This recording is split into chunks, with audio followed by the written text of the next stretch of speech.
there are two things that happen. One is immediacy of activity, and one is trend. So when you are changing force levels, then you should be very careful because you're looking at trends. Absolutely. And when you're looking at reacting to something or the other, then that is a much shorter time frame, in which case you will be justified in doing whatever it is that you feel is appropriate. So these are all developmental cycles where, black spy versus white spy, or, one trying to outdo the other. But the other side of that argument is that when you combine, let's say, transparency with networking, with long-range strike, you might be reaching an inflection point, where fundamentally some things have to start changing.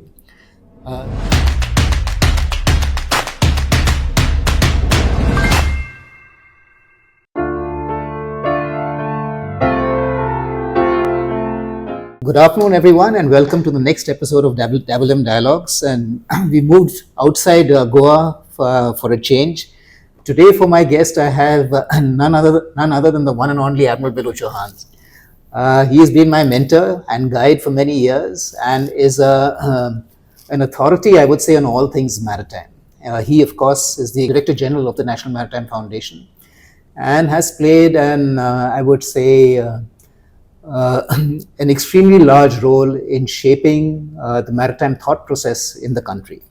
So today, sir, I thought we'll keep it slightly open-ended, and we'll have a rambling sort of a discussion on a wide variety of issues. But let's start with a little bit on the technology piece and how warfare is changing.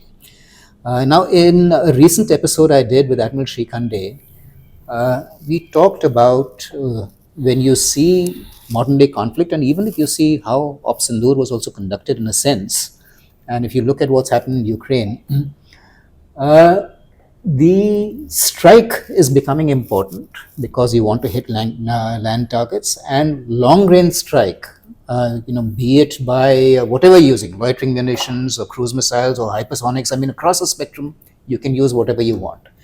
But this sort of a strike, if you're doing it from long ranges, and if you have your networking, etc., all sort of taped up totally, then the issue comes that as you design your force structure and you design as to where you want to put your money down into platform versus the weapon, I would think that the tendency now is rolling more towards a weapon, because if you're launching your weapons from long distances, then a lot of features and high-end features that you require in the platform, like stealth, like speed, whether you want super cruise, whether you want, all sorts of things that you want for the platform, they may not be required to that extent, because the weapon is doing all that for you when you're launching at long distances. So what would be your take on that?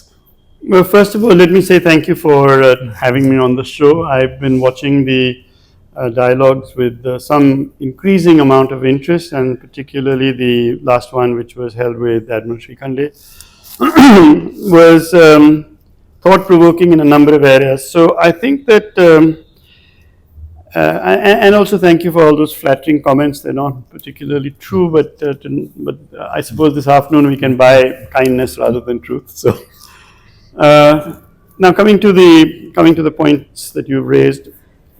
First of all, I think that if you are talking about Op Sindoor, then we're talking about a specific kind of adversary and a specific time frame within a specific political set of limitations. I don't know whether we should be able to extrapolate that. Whether we should be able to extrapolate that all across the force structuring parameter, because force structuring should not be predicated upon a given experience, but should be predicated upon all reasonable experiences that are to come. Having said that, your fundamental concept of whether greater and greater primacy ought to be given to the weapon I think I agree with that. But I want to add a caveat, and that is that in actual fact, that is how it has always been. There has never been a case in which, even when you started off with galleys, the advent of the battering ram made it possible for the weapon and the ship, in that case, to be fused together. Prior to that, the weapon was delivered by human beings, and so that predicated design, it predicated size, and it predicated force structures. As we developed the symbiosis between the weapon and the platform, I think that the primacy was always going to be how do you deliver ordnance in the most efficient manner using the least amount of energy, cost, and time and effort on the platform itself. So as we now move from many centuries between the galley and where we are today, I think that the situation is pretty much along the same trend.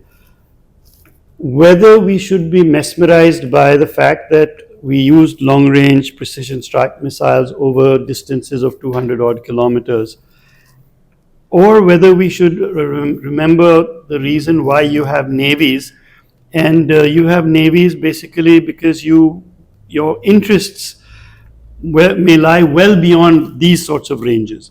Then in that case, the weaponry, the cost of the weaponry, which is currently acceptable because the ranges themselves are relatively small, they will shift. And because when you start talking about distances of the order of 500 nautical miles and 1,000 nautical miles, then clearly the kind of weaponry that you're talking about is not in the same. So while you say 200, 300 kilometers, I would tend to agree with you, because even at those ranges, the platform, I would say, is almost integral to the battles. But now, I mean, 200, 300 kilometers, I would say, is almost passé. You're talking about ranges of 1,000 K plus. I mean, that is, I would say, the baseline. And if you're talking about long range, I mean, okay, there are some exotic weapons also, like you have the anti-ship ballistic missiles, the DF-26 going out to 4,000 kilometers, the DF-27 going out to 6,000 kilometers. You know, even if you take basic loitering munitions, what the Shaheed 136, etc., about Iran is doing, 1500 K seems to be the norm, so I would say, and above. So in that case, you're covering a substantial amount of area. That's one issue. Second is that when it comes to your immediate challenges, your northern as well as your western adversaries, since you're contiguous to them in a sense, if this weaponry has to be launched, again another issue I discussed with Admiral Srikhande also, then instead of launching it from a mobile, expensive platform, be it an aircraft or a ship, does your choice, sort of first choice, swing to the terrestrial launch, which gives you certain key advantages? And let me mention those. I mean, firstly, it is unsinkable. It cannot drop out of the air. So, you know, it is, you can disperse, you can harden, you can regenerate rapidly. So all those advantages are there. As against putting them on mobile platforms, I understand from an expeditionary standpoint, if you're going out, you know, and fighting in distant locations, but if you're fighting with your immediate sort of countries which you're contiguous to, then would you say that the land becomes much more centric as a platform for launching those weapons? Yes, it does, provided the effort that you're making is to address one another across a relatively small land, a relatively proximate land area. What actually happens in any force matrix is that you try and figure out that in this particular area, are you going to end up in an advantageous position or not? And if you're not, if, for example, the trans-Himalayan border fight might well be one of attrition where neither you are able to make significant advance nor he, then the fact that you are using other vectors that are available to you is what creates your navy, and then the targeting changes because the target changes. Now you're talking about significantly distant targets away from your land positions from which you will do your launches. So if you take a silly argument that would be, say that you were fighting someone across the Park Bay, then any of these arguments would be valid. But even in the immediate proximity of China, as opposed to proximity with Pakistan, this is not where we should be or are looking at fighting. If you take the case of Pakistan or China, both of them want us to fight in specific areas as a navy. What you are challenging is whether the navy should be there in the first place launching these kinds of platforms. But if you remove the navy from that particular equation, then you are left with the long ranges provided by, let's say, loitering munitions. And loitering munitions are, nobody's munitions are going to be just those that deliver punishment. And there is another player in the game, and so loitering munitions might be effective against a merchantman. Their effectiveness against a combatant platform is considerably lower. When the Ukraine war began, you might remember that there was so much wonderment about the effectiveness of the Turkish and the Iranian TB2 kind of drones. And less than a year down that line, we were saying that everybody has concluded, I think correctly, that these drones are effective in uncontested airspaces, but not in contested ones. And it's a purely land battle which is taking place with these kind of discussions. So I think that no nation, no adversary develops technologies that are going to provide singular advantage over time. And this time is shrinking as a function of the speed of development of technology. Yeah. So it's not only the offensive, but the defensive capabilities. Let me give you an example outside of weapons for a change. And let's just take the case 2 years ago, if we weren't saying something about quantum cryptography, then we were considered to be antediluvian. Just 2 years down the line, there is commercial quantum encryption, which is there's commercial post-quantum cryptography, which means that you are able to harden your cryptography systems against a quantum computer's attack. 2 years. This is all it took. In the case of the Ukraine war, 1 year was less than one. Just about 1 year was what it took for the drone equations to be shifted. What the platform enables you to do is it enables you to deliver at range while retaining both offensive and defensive survivability options. It would be, if, for example, you take a case where the Soviet Union and the erstwhile Soviet Union and the USA were engaged in jockeying for position, there you will see that if it was enough for the missiles of either side to be available only on their land, then they found that the land was not good enough because positions could be compromised, and no matter how much you hardened, the hardening was not adequate. And therefore you came into rail mobile, and then you found that the rail mobile wasn't enough, so you finally went out to sea and you went in the air. So you had NORAD keeping its bombers aloft, and then finally you sorted it out by the subsea deterrence that we are all familiar with. There's not very much difference in that context between the erstwhile Soviet Union and the USA separated along the Alaskan border and the situation that we might be experiencing here. So I think that even if we just took this example, that means that no matter how much the present tempts you away from having investments made in multiple platforms that operate in multiple domains, the truth on the ground is that the trend lines will shift back to where it was. Now, how fast will they shift back? That is directly a function of technology.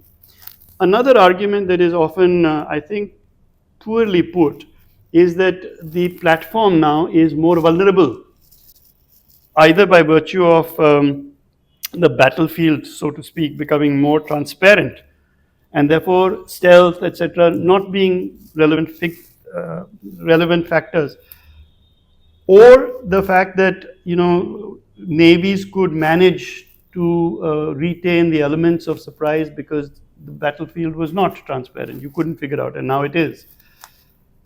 But if you just take any open game, for example, take chess. In a game of chess, both the players know exactly where the other players' positions are. And yet one wins, one loses, and one wins and one loses, not only in the tactical level, but at the strategic level, at the planning level. If you take a simpler game than that, you take a soccer match, in a football match, everybody knows exactly where the other players are, what the moves might be, everyone's practice, and yet you have some midfielder of one team who might be able to direct his team in a way that surprises the daylights out of the other team. Not merely at the tactical level of actual skill being demonstrated by a given player, but in the game planning. So I think that stealth or lack of stealth, exposure of the platform or lack of exposure doesn't play as large a role as we might think. This is my view. I think that it is unwise for us to be easily seduced by these things.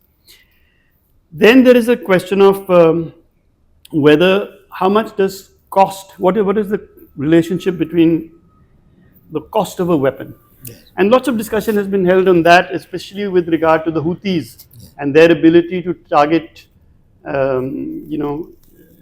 US platforms or European platforms, and the ability of those to target them. So much has been made about the fact that this is a $3 million missile, and it is being launched against a $20,000 or $2,000 drone. But I think that the comparisons are wrong. You shouldn't be comparing the $3 million missile to the $2,000 drone, but the $3 million missile to the $30 trillion that is involved in trade. And if you could get the trade, but now you can have a counter argument, which is that you couldn't. The trade is still going around. But there are many reasons for the trade going around, and one of them is the same set that applied when the Suez Canal closed for 8 years. Once ships begin to use the Cape route and they begin to pass on their extra expenditure to the customers, economies of scale kick in, and the next thing you know, you get super container carriers and super and ultra large crude carriers and all of the things that generate economies of scale. And so if you now bring this conversation back to where you left off with in the last one, which is that should the vectors now become less central to the equation than the weapon? And the answer is yeah, it should, and they will. But it is not that something new is happening. That is my point. That means this has been a trend continuously.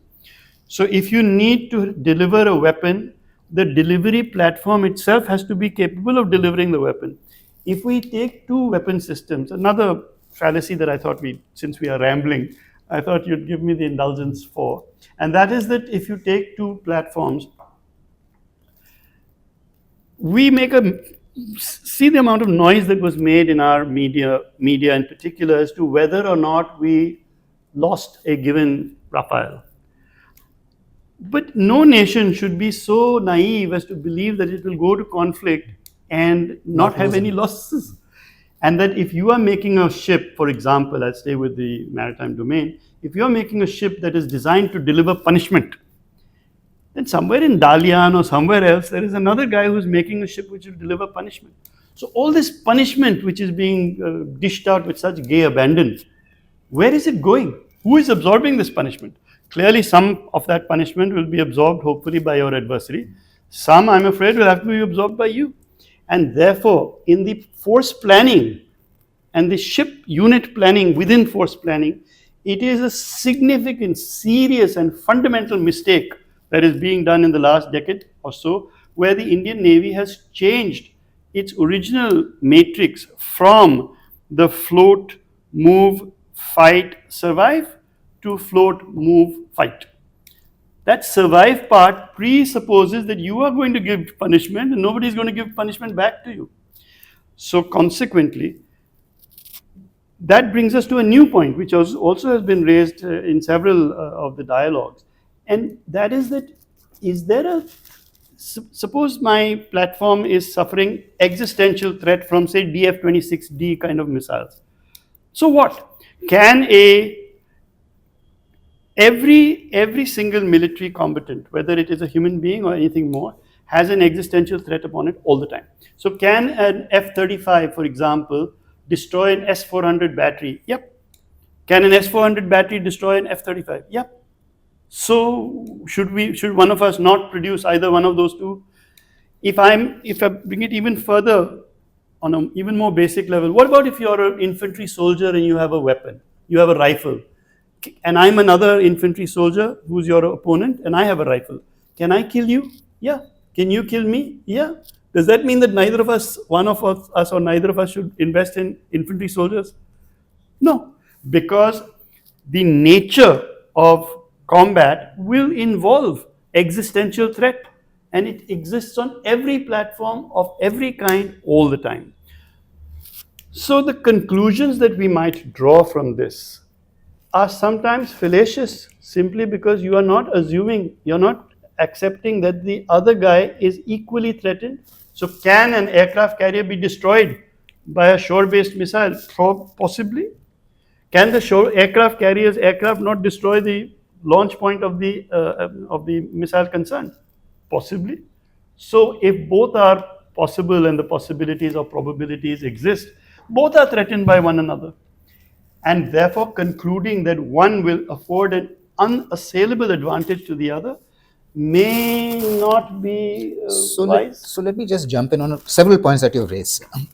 First is that, when I was trying to say that the salience of land-based threats in continental wars against immediate neighbors, I was not trying to say that the maritime will not or cannot play a role. It will play a role, but all I'm saying is that role set, that mission set might diminish to some extent, where you're looking at only, instead of using it as an instrument to strike against, shore targets or against the nation with which you're at war with, you might have to look at only maritime targets.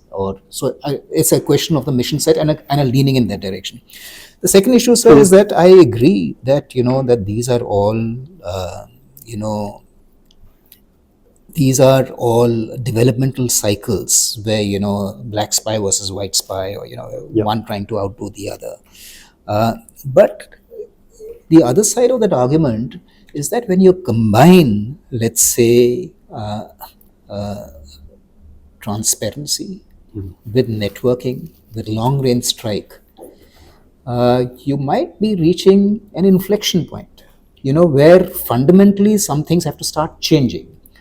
You mentioned about, like the F-35 versus S-400 battery, but there's a counter argument to that you might say, okay, they can both destroy each other, but if you have 100 such engagements, and 80 go to one side and 20 go to the other side, then you should be thinking that, am I investing in something wrong? Do I need to do that? That's exactly what happened to the battleship. That finally the battleship went because against the aircraft carrier and against whatever you put 16, 18-inch guns, they'll work to those 20, 25, 30 miles. But now you're up against a weapon that's coming out from 200 miles. So whatever money, whatever resources you throw at that platform to try and defend it, you find that you cannot. And therefore, it's wise at that time to dump it and to choose on to something next. So the point I'm trying to make is that you have a point as usual, as always, and there's much merit in it. But if you look at the it would be foolish for us to end up in a discussion on a specific issue, because neither of us are using them as more than just a generic example. So the battleship versus aircraft carrier debate has been on for a while. Yes. There is much to discuss about that, because the battleship and the aircraft ranges at the point of the Second World War were not what they are today. Yes. The fact that the battleship was capable, whatever. No, what I'm trying to get at is not this battleship or the technology. Yes. So as technology cycles, in which I entirely agree with what you said, as these cycles change, conclusions, discussions, debates change in their tenor. But it's like the frequency of technological change is cyclical, and that frequency is rising, so the cycle is occurring more and more quickly, and so the discussions will end up being pro and anti in a very short period of time, whatever our views are. Now comes the issue of whether if you had 100 such engagements and 80 went one way and 20 went the other way, then of course we should be thinking, but this is an assumption, that will 80 go one way and will 20 go the other way? If that argument is not challengeable, then of course your conclusion is correct. If the argument is challengeable, then the conclusion might not be as correct as it seemed. So the bottom lines are this, that in engaging with an enemy, what is actually, who is engaging in conflict? It's certainly not the armed forces who are doing this, no? It is the state. Absolutely. So the state has a series of instruments at its disposal. One of them is the armed forces. Yeah. And it is a pity that sometimes you hear arguments about, okay, I'm going to take a diversion for 1 minute and come back to the point. It's a pity that we hear about these arguments of hybrid warfare. There is, which warfare do you, which war do you know which was not hybrid? Yes. In which war did we not address the enemy's morale, the enemy's currency, the enemy's trade? Yes. So this is when you have long periods of peace and someone has to write a book, so he writes a book and then the rest of it is a matter of debate. But coming back therefore to the point I was trying to make, even with that example, is there are two things that happen. One is immediacy of activity and one is trend.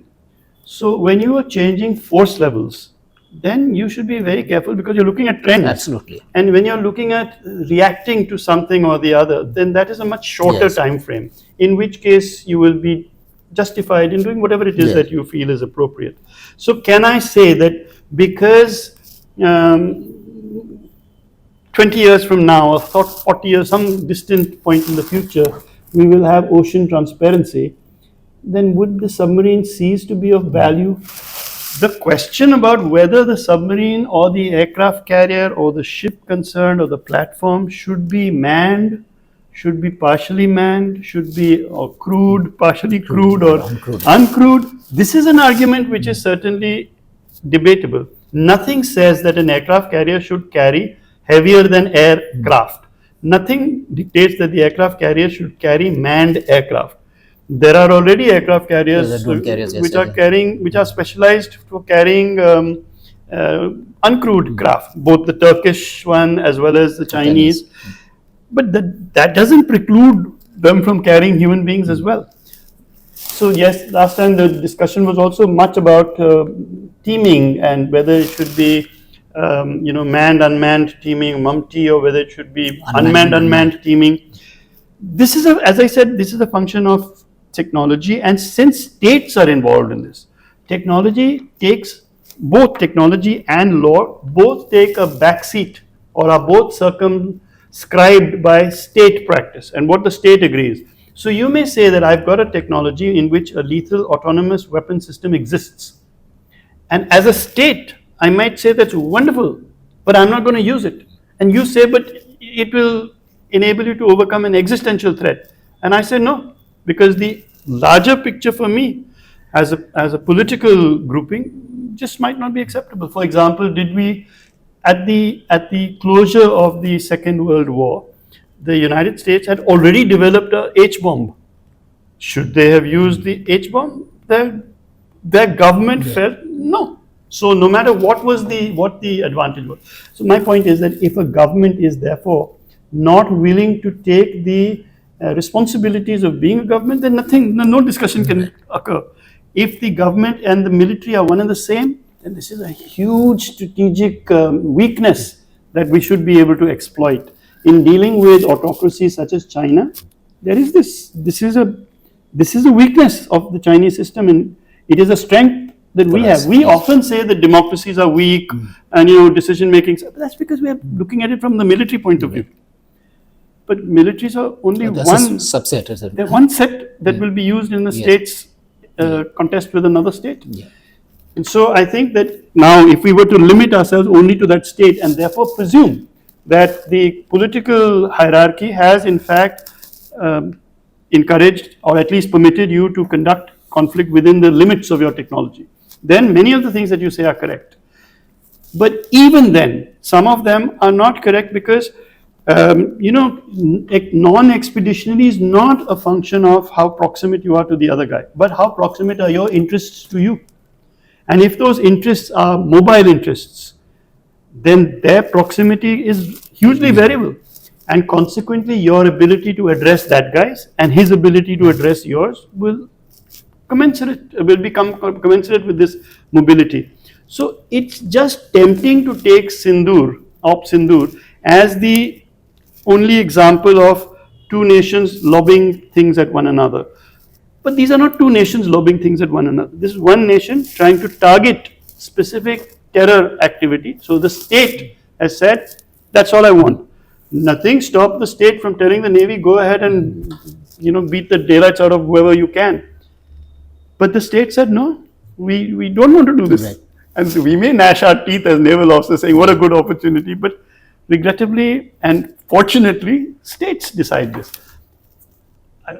That's really, I think that's the limit, that's the main point on the discussion on technology.